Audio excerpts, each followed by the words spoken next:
Hello all and welcome back to my channel. Thanks so much for tuning in. I've got the week 3 picks loaded up and ready to go. Before we get to those though, let's take a look back at what happened last week with the week 2 picks. Last week there were 22 picks for the day. I went 17-5 overall. I went 2-1 in my top 25 picks, and there were no top 10 picks on the schedule. My season totals so far are 37-7 overall, so I'm off to a really fast start in the first 2 weeks. I'm 5-1 in my top 25 picks, and because there are no top 10 picks last week, I remain 1-0 in matchups between top 10 ranked teams. Last week was a phenomenal week of college football. There were so many good games. There were close games that came down to the wire. There were exciting games. There were games with upsets. 2 top 10 teams, 3 top 10 teams actually being upset. 2 of them being upset by teams from the Sun Belt Conference. 3 Sun Belt teams defeated 3 Power 5 schools last week. It was a week of weeks for college football. Notre Dame went down to Marshall at home. I thought they would win that game. It's one of the ones that I got wrong, but congratulations to the Thundering Herd for going into South Bend and getting themselves a win. Notre Dame, if they don't get their offense fixed, they are in trouble. Their defense is good, but their offense is not keeping up. Texas A&M surprisingly gets beat at home by Appalachian State, again out of the Sun Belt Conference. Congratulations to the Mountaineers for their big win. Jimbo Fisher's squad needs to get their act together. They need to find ways to be more efficient on offense because Appy State controlled the clock in that game, holding the ball for over 40 minutes of a 60-minute game. Texas A&M needs to be able to score more efficiently in case someone does that to them again this season. Decides to hold the ball, decides to run, decides to grind out first downs, eat up clock. Texas A&M has got to be more efficient on offense to be able to score points if that happens to them again with some tough SEC competition later on this year. BYU is at home against Baylor without their 2 top wide receivers and manages to win that game in double overtime. The game started at 10:15. I did not stay up to watch the entire thing. I went to bed about partway through the 4th quarter because I simply couldn't stay awake anymore. The game didn't end until 2:20 in the morning Eastern time, but a phenomenally played game. Very well done, very well coached and strategized by the BYU Cougars without their top 2 wide receivers. Now, though, we move on to week 3.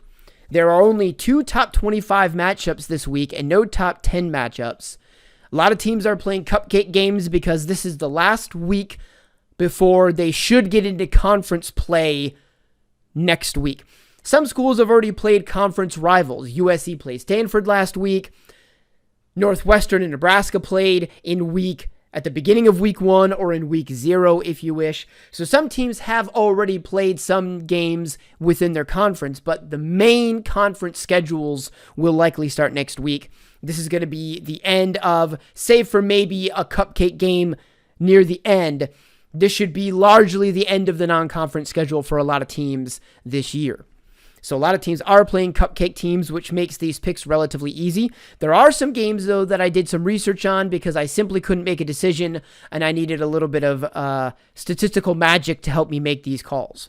But we are going to begin with the number 1 team in the nation, the Georgia Bulldogs. They are on the road for the first time this year. I'm not counting the game in Atlanta as a road game for Georgia. I'm just not. So they're on the road, a true road game for the first time this year, going up against South Carolina. South Carolina got trucked by Arkansas last week. They're going to get trucked again by Georgia this week. Go with the Bulldogs. Number 2, the Alabama Crimson Tide, coming off a win by the skin of their chinny chin chins. They are home against the University of Louisiana Monroe. Go with Alabama on that one. Number 3, the Ohio State Buckeyes. They are home against Toledo. Go with Ohio State in this one. They did not have Jackson Smith and Jigba for their game last week, but they didn't need him because Marvin Harrison Jr. went off as a wide receiver, having 3 touchdowns in the game, over 100 yards of receiving. Really stepped up in the absence of OSU's number 1 playmaker. Because they're going up against Toledo, I don't know if Smith-Njigba is going to be in the starting lineup or if he's going to play, or if they might rest him for one more week to get ready for conference play starting next week. But I don't think it's going to matter. Go with the Buckeyes on this one. The number 4 team in the nation, the Michigan Wolverines. They are home against UConn. They have their new starting quarterback. J.J. McCarthy has won the starting job over Cade McNamara. I watched part of the game last week, and the offense just looked better with McCarthy starting. It looked more dynamic. It looked more dangerous. It looked more balanced. McCarthy's got a big arm. He can also run the ball. They've got another good duo of running backs led by Blake Corum this year, as Hassan Haskins is in the NFL. Michigan looks offensively like a dangerous, more modern college football team. For most of the Jim Harbaugh era, Michigan's offense has looked like a throwback to a previous era. Run the ball, play ball control, not a lot of fancy offensive plays, not a lot of throwing the ball all over the yard, tossing it down the field. That wasn't Harbaugh's MO. Playing good defense was his MO. Now, though, it seems like they're finally kind of adapting to where college football currently is, and that's scoring lots of points, throwing the ball all over the place, lots of exciting plays, lots of big plays down the field, and they're going to need those big plays from J.J. McCarthy. I think Harbaugh's making the right decision here. Look out for the Michigan Wolverines this season as they try to defend their Big Ten championship. They are a dangerous team with McCarthy starting at quarterback. They are taking on a UConn team that ain't no good because UConn is not good at football. So let's go with Michigan on this one. The number 5 team in the nation, the Clemson Tigers. They are home against Louisiana Tech. Go with Clemson on this one. Louisiana Tech is not good. I trust Clemson. I think Clemson's stronger on defense than they are on offense. Their offense, DJU needs to be a little more consistent in his play at quarterback. Will Shipley needs to be a little bit better at running back. Their defense is stellar, though, so go with Clemson on this one. And look for that defense to hold them in a lot of games later on this season when they get into ACC play. Number 6, the Oklahoma Sooners in a nationally televised game on Fox. They are on the road at Nebraska. Nebraska is one of the 3 teams that lost to a Sun Belt Conference school last week. They lost at home to Georgia Southern. Scott Frost has been fired. Mickey Joseph takes over as the new head coach of the Cornhuskers.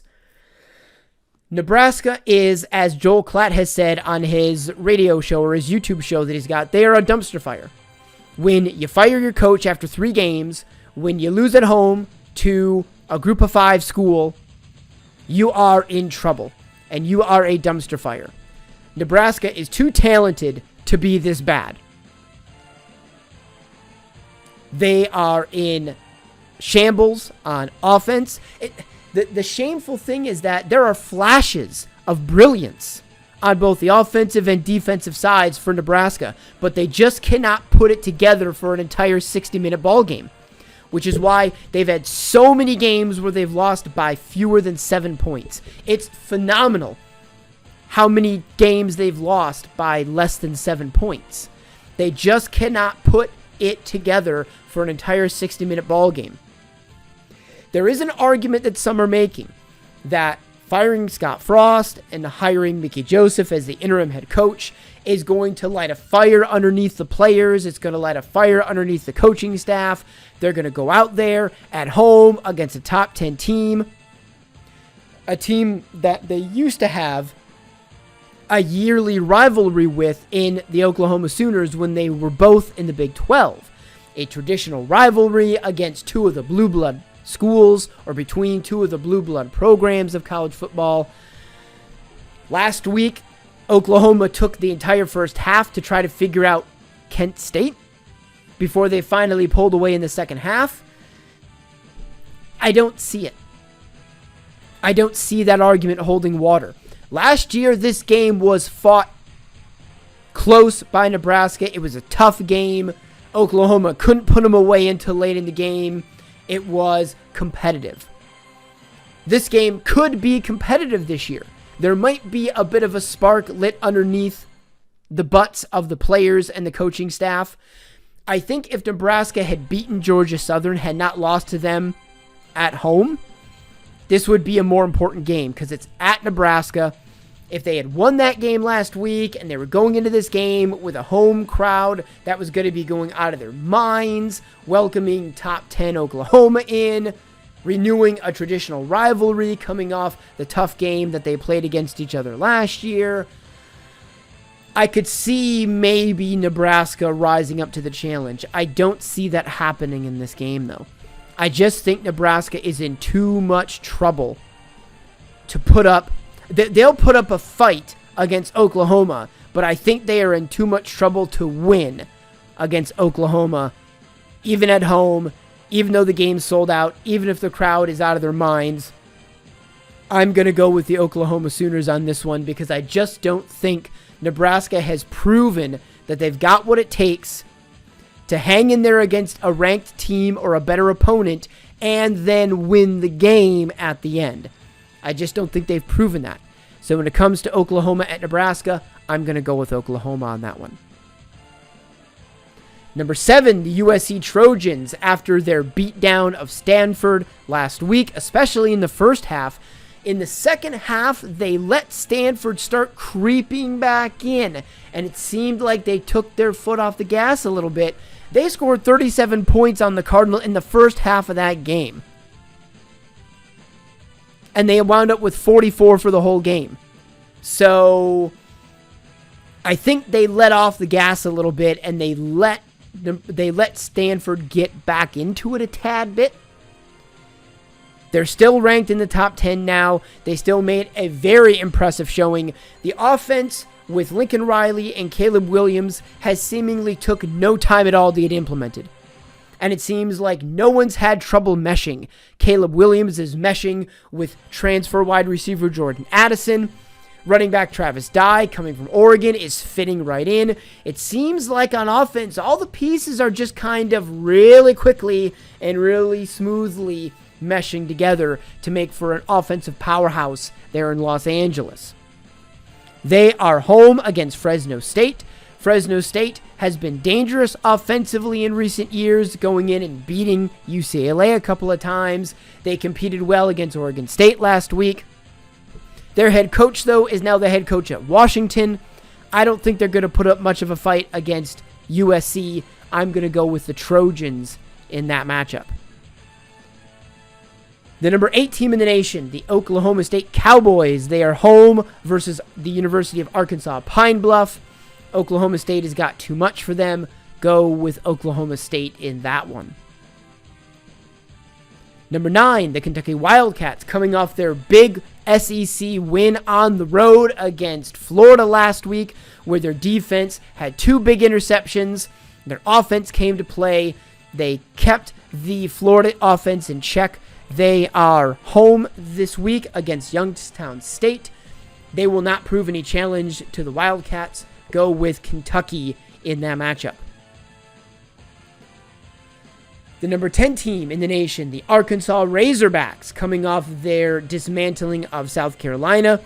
They are home versus Missouri State. I don't know anything about Missouri State. I know that Arkansas looks good right now in the first couple of games. I don't know how competitive they're going to be in the SEC, but they look good, and they're going to win some games this season. So go with Arkansas in this particular matchup. The number 11 school in the nation, my Michigan State Spartans. They are on the road, heading out west to Seattle and Husky Country to take on Washington. This game makes me nervous. And it makes me nervous for the following reasons. The Washington Huskies are only racking up 186.5 rushing yards a game. They're holding their opponents to 114 per game. But their pass game has racked up behind quarterback Michael Penix Jr. and a couple of his backups 384.5 yards a game. They are slinging the ball all over the place.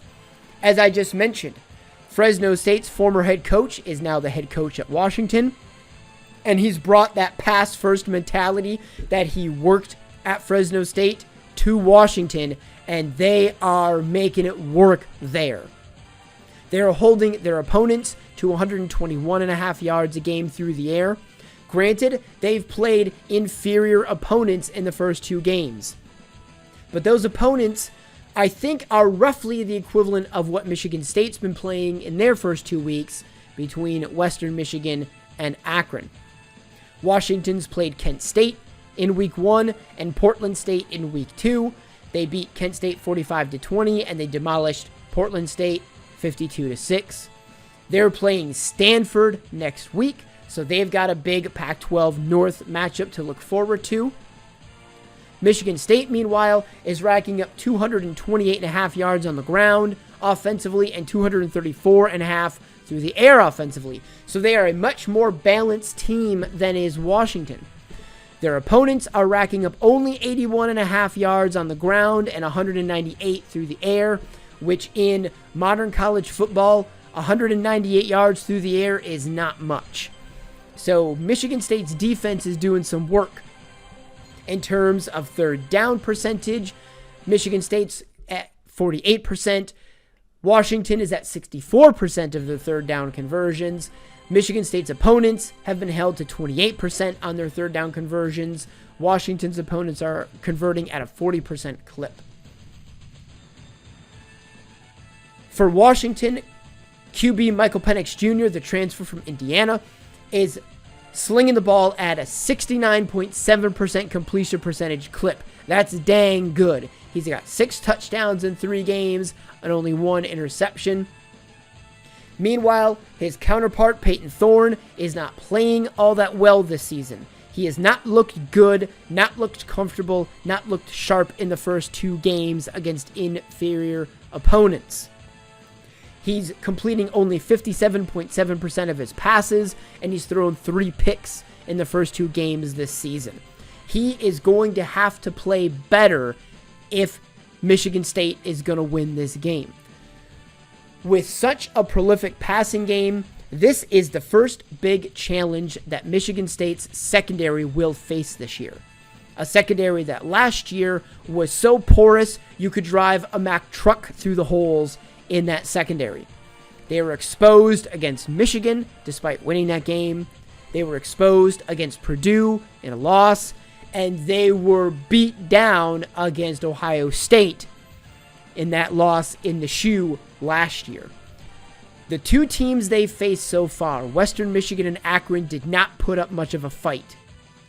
Although Western Michigan was only down by 8 points against MSU with 10 minutes to go in that game. This is the first time they're playing a big-name school, and this is the first time they're playing a passing attack that can do what Washington can do. That makes me nervous. Peyton Thorne's play makes me nervous. Their running game is still doing very well this season. They've got 2 running backs that are racking up the 228.5 yards a game that I talked about previously.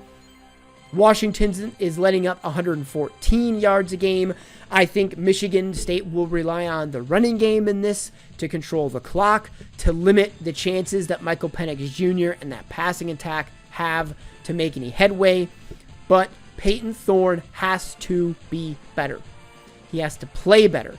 I think this week they're going to let the running attack do much of the work, and they're going to have Thorne in more of a game manager situation where he's not going to be throwing the ball down the field. There'll be short passes to get first downs. If there's an opportunity for a big play, they'll take it. But I think they're going to want to play more ball control. I am willing to go with my Spartans this week, although, like I said, this game makes me nervous. A couple of games last year, I went with Michigan. I didn't go with Michigan State, rather, when I was nervous about it, like the Nebraska game. They won that game. I'm going to go with Michigan State on this one. It's on the road. It's against a team that can throw the ball around. I'm willing to trust Mel Tucker bringing the cigar smoke swag with him to Seattle. Go with Michigan State for for that game. Although, again, makes me a bit uptight. The number 12 team in the nation, BYU, the Cougars, coming off a big win at home against the then number 9 Baylor Bears. This week, they are on the road at number 25, Oregon, in one of the 2 top 25 matches this week. BYU is racking up 197.5 yards per game on the ground and 272 through the air. They're holding their opponents to 136.5 rushing yards per game and 154 passing yards per game. Third down, though, BYU's opponents are converting on 40% of their opportunities compared to only 37% for the Cougars. Not much in terms of turnovers. BYU has thrown an interception this year, and they've gotten an interception this year, and that's it.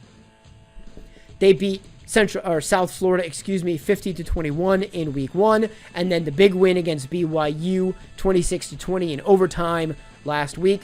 They've got Wyoming coming up next. Probably not going to prove that much of a challenge for BYU, so it's not like this is a look-ahead game for them. Oregon, meanwhile, is running the ball to the tune of 201.5 yards a game. Their opponents, 116 yards a game. In pass yards, the Ducks are flying at 257 yards a game, and their opponents, 263, although those stats are a bit skewed because of the absolute beatdown they suffered at the hands of Georgia in week 1. Oregon's thrown 2 interceptions, and they've gained 2 interceptions, so they're even on the turnover ratio. They lost to Georgia big time, 49-3 in week 1, and they beat Eastern Washington out of the FCS 70-14 last week. They've got Washington State next week in another big Pac-12 North matchup. Washington State is coming off their own big win on the road against Wisconsin, so we'll see what happens with that next week. That could be a look-ahead game for them, although I don't think it will be. This is at Oregon. It's at Autzen Stadium, which can be a very hostile environment to play in. The biggest question for this game is, will BYU's 2 top wide receivers be back in action for this game? And I waited as long as I could to film this video to see if any updates were going to be put out about that. And the only thing that I could find was that they're both game time decisions. One of them has a high ankle sprain. He was in a boot last week during the game on the sidelines against Baylor. That's not great, because even if he's in the game, he's probably not going to be at 100%. The other one is waiting for doctors to clear him from some sort of non-football related injury, and that's the only thing I was able to find on that. And so their passing game coordinator told the local media that they're both game time decisions. So I don't know anything about that now. We're going to have to wait until that game starts tomorrow. Because I don't know the status of those 2 wide receivers, I am going to go with the Ducks in an upset. They're home. It's a hostile environment. Maybe BYU suffering a bit of a letdown after taking out a top 10 team at home last week. They had to adjust their offensive play calling, which they did magnificently, by the way, to beat Baylor in double overtime. I don't think they can keep winning games like that, though, week in and week out. They need those 2 wide receivers back in action, because they just can't keep winning, I don't believe, with teams like Oregon, with teams like Stanford, with teams like Arkansas. Let's even throw Notre Dame in there, even though they're 0-2 this year. On BYU's schedule, I don't think they're going to be able to keep just grinding out these long overtime games, having to completely adjust and work some trick plays in like they did against Baylor. They're going to have to throw the ball down the field. They're going to have to let Jaron Hall let the ball loose. And they need their top 2 wide receivers, to do that. I'm going to go with the Ducks on this one because I think this might be a bit of a letdown game. It's on the road and a hostile environment. And I think Oregon will do enough to score enough points to put pressure on BYU to have to throw the ball down the field near the end of the game, which will lead to mistakes, turnovers that Oregon will capitalize. So go with the number 25 Oregon Ducks to upset the number 12 BYU Cougars in this matchup. The number 13 team in the nation in our second top 25 matchup, the Miami Hurricanes. They are on the road at number 24 Texas A&M. Texas A&M is coming off a shocking home loss against Appalachian State, 17-14. I mentioned a few moments ago that Appy State controlled the clock, holding onto the ball for more than 40 minutes of the 60-minute ball game. They were running the ball, not necessarily running the ball down Texas A&M's throat, but they ran the ball well enough to keep converting first downs, to keep holding onto the ball, to keep the play clock in their favor, and deny Texas A&M the ability to move the ball down the field and score. Texas A&M, as they commented during the Appy State game, has a young team that is relatively inexperienced and might not know how to handle themselves in the situation they were faced with against Appy State. Texas A&M is 1-1 now, and they're looking at an Alabama team that's undefeated, that looks like they're still good enough to compete for the SEC West title. They're looking at an LSU team which hopes to be better this season. They're looking at an Auburn team that's 2-0, although they struggled against San Jose State last week. They're looking at a Georgia team in the SEC East that looks absolutely like a beast of a team. They're looking at a pretty good Kentucky team. They're looking at a potentially very good Tennessee team. They're looking at a potentially troublesome Florida team. They're looking at teams that they might have to face later on down the road in their division and in their conference. And I think Texas A&M is in desperation mode right now. Miami comes in only running the ball for 127 yards a game and letting up 131 to their opponents, which I think works in Texas A&M's favor. They're throwing the ball, though, for 321 yards a game, but they're letting up 250 passing yards a game, which I think also works in Texas A&M's favor. Miami's converting 42% of their third downs, Texas A&M 43%, so they're both pretty decent on third down. Miami, though, has scored 4 interceptions this season. Their quarterback, Tyler Van Dyke, has only thrown 1, and their defense has 2 fumble recoveries. So they're winning the turnover battle, and this Miami defense is proving to be a bit of a ball-hawking defense, looking for potential turnovers and capitalizing on them. Texas A&M, meanwhile, lost 2 fumbles, has thrown 2 interceptions. They've scored 1 fumble recovery and 1 interception, so they're a bit behind the 8 ball on the turnover battle. Texas A&M beat Sam Houston State 31-0 in the first game and lost to Appy State in the second game. Miami, meanwhile, beat down Bethune-Cookman 70-13 in week 1 and beat Southern Miss 30-17 in week 2. They face Middle Tennessee State next week. Meanwhile, Texas A&M, I'm getting a bit excited, so I'm talking too fast. They're taking on number 10 Arkansas next week. I think that's a big part of the reason why Texas A&M is in desperation mode. They cannot lose this game against Miami and then face a top 10 team next week and lose that game and go 1-4 or 1-3 in their first few games. They just cannot do that. They've got a ton of talent. They're not putting it together. They can if they get back to what they do best, and that's playing good defense. They played good defense against Appalachian State. And in the game between Miami and Southern Miss this past week, in the first half, Miami struggled. Their quarterback, Tyler Van Dyke, had a lot of pressure put on him. He was getting sacked. Southern Miss was scoring a lot of tackles for loss. Everybody in the crowd at Miami was kind of looking around going, what's going on? This is Southern Miss. We shouldn't be struggling against these guys. Miami pulled away from them eventually, but they did not look great on the offensive line. And they're going up against a defensive line for Texas A&M that is very good against their quarterback, Tyler Van Dyke. I think that is a strong suit that works in Texas A&M's favor. I think head coach Jimbo Fisher will correct some of the problems that plagued them. I don't picture Miami, seeing as how they only run the ball for about 130 yards a game. I don't see them doing what App State did in playing ball control and denying Texas A&M opportunities to score. I don't see that happening.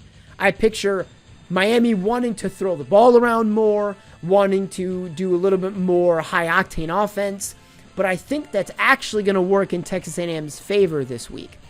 I think the fact that Texas A&M has Arkansas next week, they lost to Appy State last week. I think they're angry. I think they're going to fix some of the problems. I think they're focused on a top 25 team, a top 15 team coming into their home stadium this week. I think the crowd is going to be behind them. I think this game's going to be close. I think it's going to be tight, but I think Texas A&M will do what they need to do to win this game. I'm going to roll with Jimbo Fisher and the Aggies in the second of our two top 25 matchups. Number 14, the Utah Utes, coming off a beatdown against Southern Utah last week. They are home against San Diego State, who lost to Arizona, who before that had lost 23 of 24 games. And they beat San Diego State. I don't think San Diego State is going to put up much of a fight in this game. Look for Utah to continue their winning ways. Number 15, the Tennessee Volunteers, coming off a big win against Pitt on the road last week. They are home versus Akron, an Akron team that got smoked 52-0 by my Michigan State Spartans. This will not be much of a test for the Volunteers. Go with Tennessee in this matchup. The number 16 team in the nation, the North Carolina Wolfpack. They are home versus Texas Tech out of the Big 12. NC State is rushing the ball for 175 yards a game. Their opponents, 76 yards. They are throwing the ball for 266 yards a game. Their opponents, 190.5. On third down, NC State is converting 41% of their opportunities. Their opponents, only 31%. They are also a bit of a ball-hawking defense. They've got one fumble recovery. They've got 4 interceptions that they've gained. They have lost 2 fumbles, but they're still on the plus side on the turnover margin.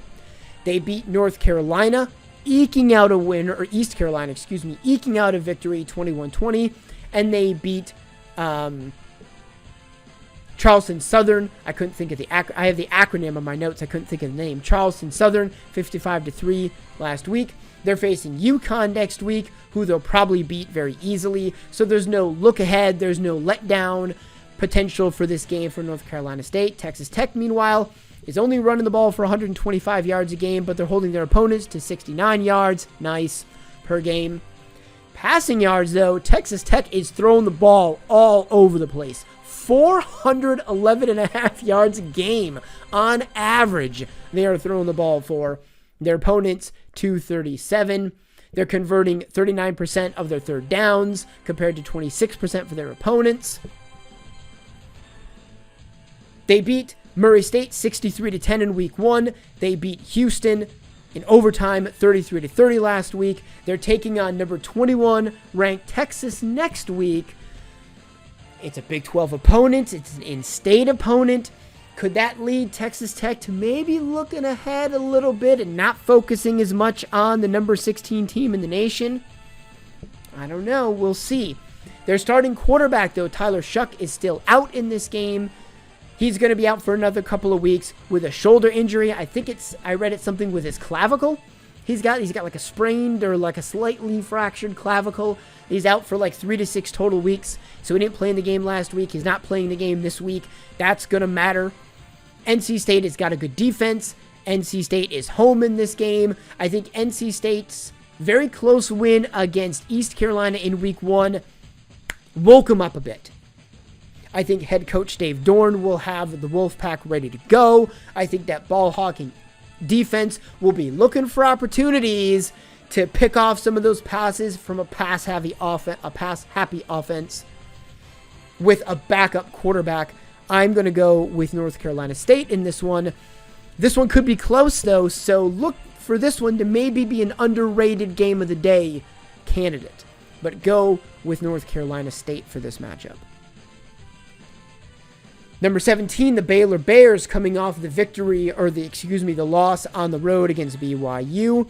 They return to the friendly confines of Waco. They're taking on Texas State. Look for the Bears to rebound. Go with Baylor in this matchup.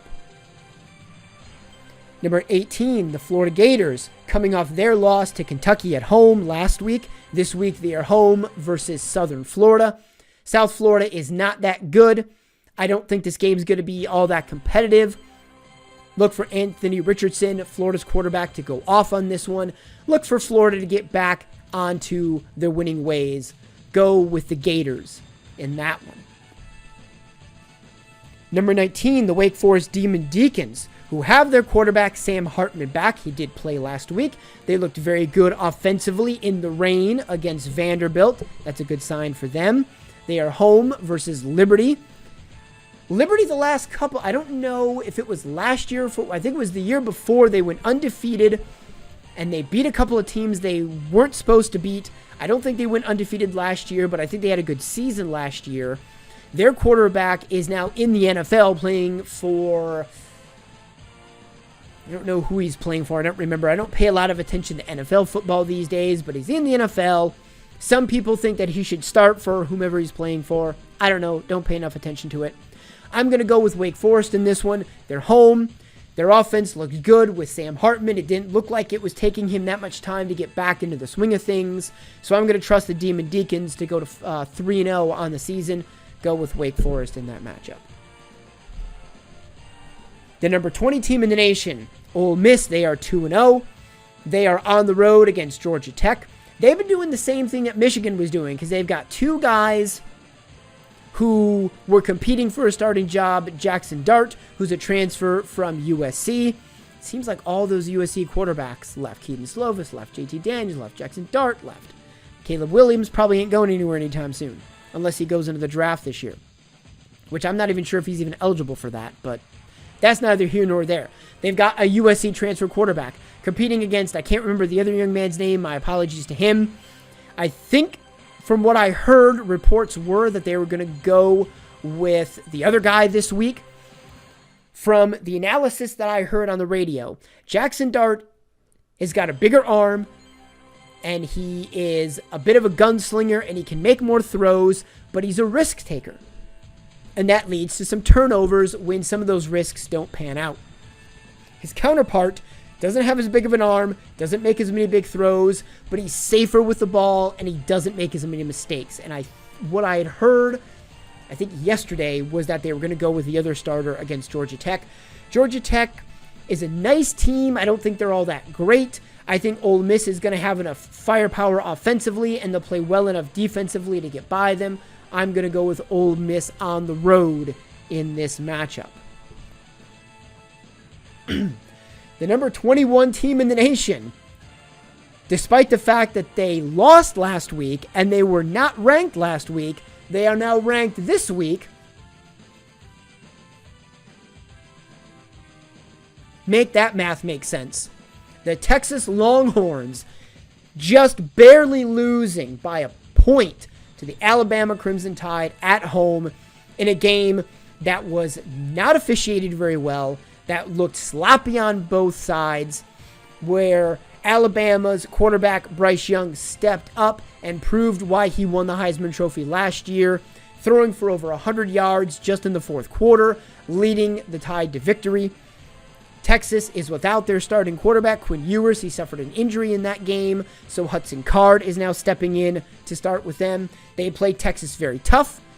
They played Alabama, very tough. Their defense stood up very well against Alabama's offense. Alabama's offense seemed confused at times. They were not sharp. They were not playing very well. I'm going to credit some of that to Texas's defense. Texas's offense also, though, didn't look great at times. They had flashes of brilliance, nice long passes going down the field. Bijan Robinson had a few nice runs. But overall, they just weren't consistent in that game against Alabama. They are home this week against UTSA, the University of Texas San Antonio, who had an amazing season last year, bringing back a lot of starters this year, lost in 3 overtimes to Houston in week 1, beat Army on the road in overtime again last week. This is an interesting game, and if I was Texas, I would be a little bit nervous about this one. Because you're going up against, as I said, a skilled and experienced squad who has been tested already this year, lost to a top 25 ranked team in Houston, but it was in triple overtime. Went on the road last week, won in overtime. They can handle pressure. They can handle pressure situations. They are going into Texas, though. That's a tough environment to play in. I don't know who Texas has up next on their schedule next week, so I don't know if this might be a game where they're looking a bit ahead of time and maybe looking over UTSA, thinking that they'll just beat them easily. I wouldn't be so convinced if I was you, Texas. I wouldn't be so high on your high horse thinking, hey, we lost to Alabama, we still get ranked when we weren't ranked the previous week. Be careful with this one. You got a backup quarterback against an experienced team that went on the road last week, won in overtime. Yes, it's against Army. I don't think Army's as good as Texas. I'm willing to trust the Longhorns to get the job done at home, but I would be nervous about this game if I was a Texas fan. I would not be uber confident if I was a Longhorns fan rocking the burnt orange and white about just demolishing UTSA. I think Texas is going to win this game, but I think it's going to be closer than some people might think it's going to be. But go with Texas to hold serve at home. Number 22, the Penn State Nittany Lions, 2-0. They are traveling to SEC country. They are on the road against Auburn. These two teams played the first of the home-and-home games last year when Auburn went to Happy Valley. That was a good game, very competitive. Penn State got the win in that one. Both teams are 2-0. Neither team has looked great so far this season. Penn State needed a, not literally last minute, but they needed a late drive to beat Purdue. Auburn, meanwhile, didn't look sharp last week against San Jose State, so neither team looks great in the early offing. Both teams, I think, beat an inferior team in week 1. In week 2, they struggled. I don't like either of these teams. I don't think either of the teams are all that good. Sean Clifford, Penn State's quarterback, I think has proven that he's a bit of a gamer. He's clutch. When the game's on the line, he can step up and he can get the job done. I don't know how much on the line this game's going to be. I've got some stats for this game. Penn State is only running the ball for 166 yards a game. Auburn's running the ball for 247 a game. Penn State's throwing the ball for 323 a game. Auburn's throwing the ball for only 190 a game. So Auburn is feasting on the run game, and their passing game apparently is struggling quite a bit. Penn State is only letting their opponents rush for 80 yards a game, so it's strength on strength. It's a strong running game for Auburn versus a strong run defense for Penn State. Penn State, though, is letting up 264.5 passing yards a game, which means maybe Brian Harson's Auburn Tigers squad can get off the schneid when it comes to passing and maybe throw the ball downfield a little bit more than their quarterback TJ Finley has been doing in the first couple of games this season. Next week, Auburn's got Missouri. Next week, Penn State's got Central Michigan.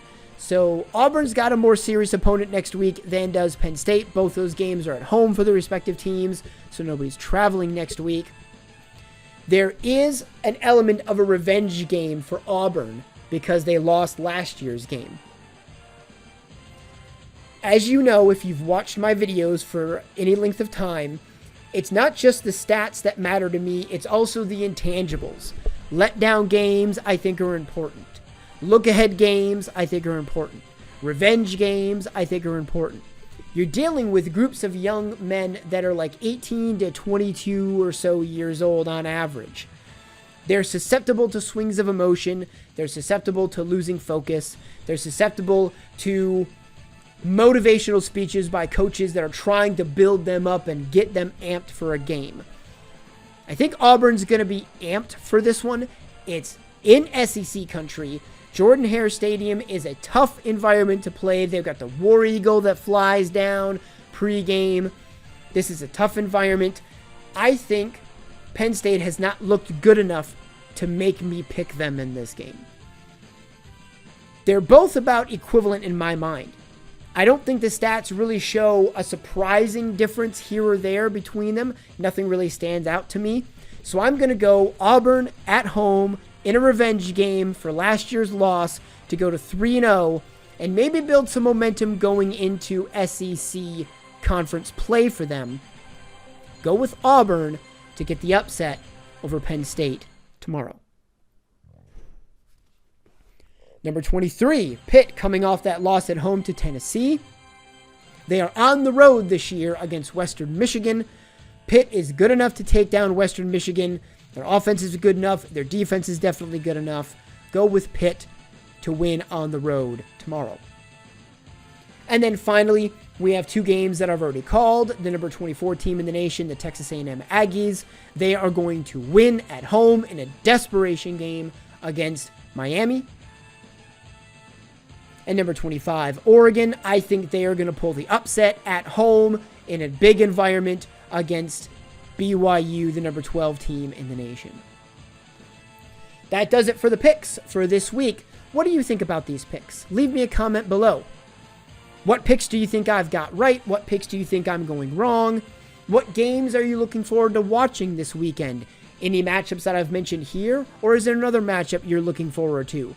Let me know. Leave a comment below. Like the video, comment, share, subscribe, hit that notifications bell so that way you'll be notified when new videos drop on my channel. As always, thanks so much for tuning in, everyone, and I'm looking forward to the games tomorrow, and I'm looking forward to seeing all of you next time.